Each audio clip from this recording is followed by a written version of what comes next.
Kaixo, gu Leire Larraio, Josué Randonea, Maior Fernandez eta Ainara Guarte gara Biurdanako ikasleak eta gure proiektuaren aurkezpena egingo dizuegu. Egunero kontsumitzen dugun produktetako bat jogurta da, eta askotan ez dakigu zer eginda dagoen edo ze onurak izan ditzaken gure organismorako. Horregatik proiektu honen bitartez gaiaren inguruko zalantza guztiak argitu nahi ditugu. Zeintzuk dira teorian aurkitu beharreko bakterioak, onuragarriak dira gure organismotarako, goazen aztetzen. Lehenik proiektu egiteko informazioa bilatu genuen, hainbat web horrien laguntzarekin. Aztertzeko jogurtak bilatu genituen eta aukeraketa egin genuen. Eroski, Señori de Sarria eta Actimel. Jogurta guztiak aztertu baino lehen jogurten inguruko bilaketa orokorrak egin genuen. Horrela, gai izango gara hauek identifikatzeko eta ondorioak ateratzeko.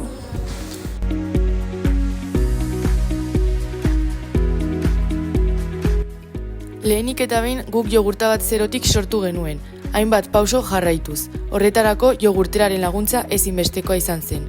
Horretaz gain, pH tirak erabili genituen aziotasuna neurtzeko. Jogurten azterketa egiteko diluzio seriatua egin genuen, bakterio kopurua murrizteko eta behi-bistaz modu kuantitatiboan aztertu alizateko. Horretarako, esneki bakoitzaren 5 gramo hartu genituen eta 45 mililitro ur peptonatuan diluitu genituen, 10 diluzioa lortuz.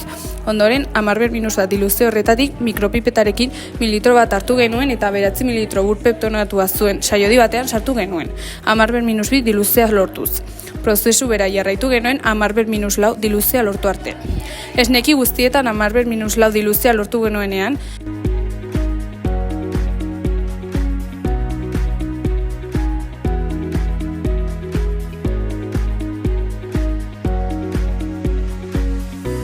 MR sagar plaketan jarri genuen, mikropipetaren tanta bat sartuz. Tanta hori eleitxurako ereite begiztarekin zabaldu genuen.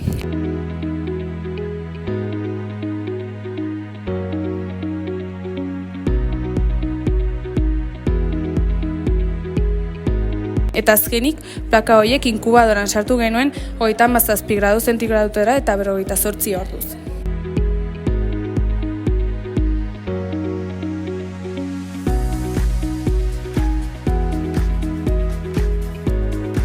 Inkubagailuan egon ondoren plaka bakoitzaren koloniak zenbatu genituen eta ateratako datuak kalkulu horri batean jarri genituen. Jarraitzeko datu horietan oinarrituta grafikoak egin genituen gure proiektuaren emaitzak argiago ikusteko.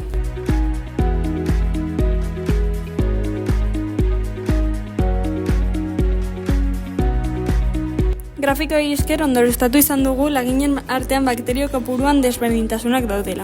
Actimela bakterio gehien dituen esnekia dela ikusi dugu, eta horregatik osasungarria dela esan dezakegu. Hala ere, kefirrean onddoak agertu ziren, normala dena, legamiak dituelako eta horiek ere onuragarriak dira.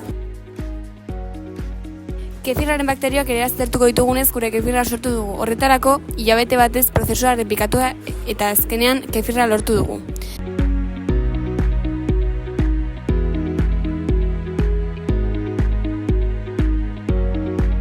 Gainera, nodulen hazkuntza ikusteko ere erabilgarria izan da.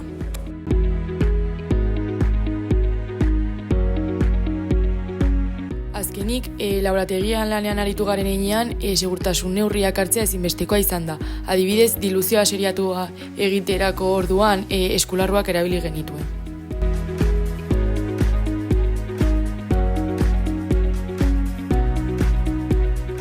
Bestetik laborategian erabilitako material guztiak ura eta xaboiarekin garbitu ditugu.